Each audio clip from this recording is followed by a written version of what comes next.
Hi, I'm Chad Knutson, President of the SBS Institute, and today I want to talk to you a little bit about password best practices. Passwords are a very important control in our environments. They're the keys to the kingdom. If you think about your vault as a more physical example, the combination that lets you into the vault is very sensitive. Our passwords are the combination that let us into all the information and technology systems that we've been granted access. Passwords are a very common target by cyber criminals because it gives them keys to the kingdom. There are three major risks as it relates to passwords. Password cracking is where criminals get an encrypted form of your password and try to break it. And technology today has gotten so good they can break passwords fairly fast, making their own miniature supercomputers.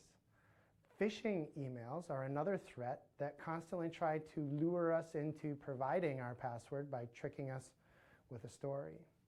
And then data breaches. All these third-party websites, LinkedIn, Yahoo, Facebook, Gmail, that we use, when they have breaches, our password is made public through that process. So passwords have a lot of risk, and passwords are very valuable to us. Historically, the standard for passwords is to have at least 8 characters and 3 of the following: uppercase, lowercase, special character, and a number. It's also best practice not to use a dictionary word in your password. A dictionary word in an 8-character password can allow someone to break it in seconds versus weeks. It makes a significant difference. And then we should be changing them every 90 days. Now, this traditional standard is changing some. The new standard that I would recommend to you as a security professional is to have at least 10 characters. And the same complexity, have 3 of the 4, uppercase, lowercase, number, and special character, and not to use a dictionary word. The changing of your password interval has also decreased in some standards to every 60 days. The primary reason for this is if Yahoo has a data breach and discloses your password, by the time the criminal gets around to using it against you, you've moved on to a new one. There's some emerging guidance that has been published by NIST, the National Institute of Standards and Technologies, that is encouraging us to make passwords even longer. And in fact, if you make a password much longer, you can actually relax some of the other requirements of a complex password. As an example, let's say you had a 15-character password. Maybe then you don't need 3 of those 4 items. Maybe an uppercase and a special character is enough. Or you can change the frequency of how often you rotate your passwords out. Maybe you go back to 90 days or 180 days or longer, depending on how long you make the password.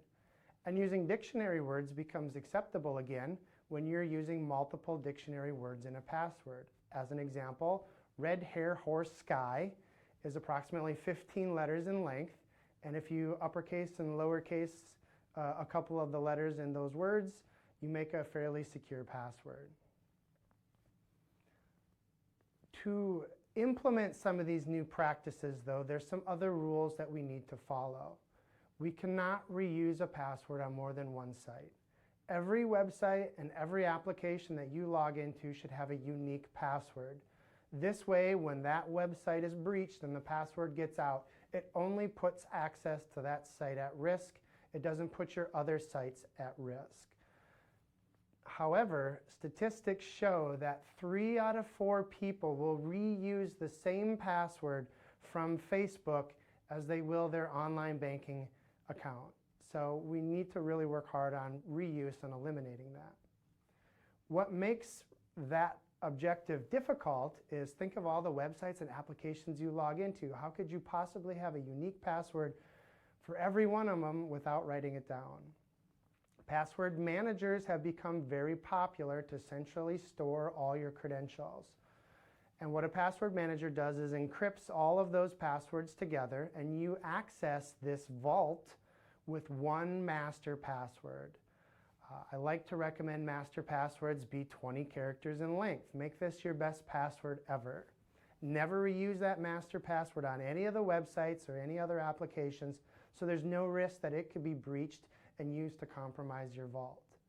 Now there is risk in centralizing all your passwords in one area. If someone does get your password through a phishing attack or other method, they have access to that vault.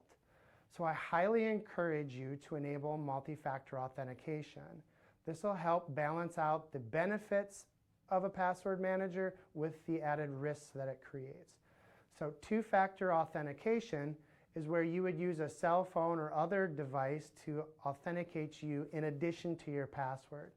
So not only do they need to steal that 20-character password, but they'd have to have the phone that you have because it might receive a text message or there's an app on there, you have to okay your login.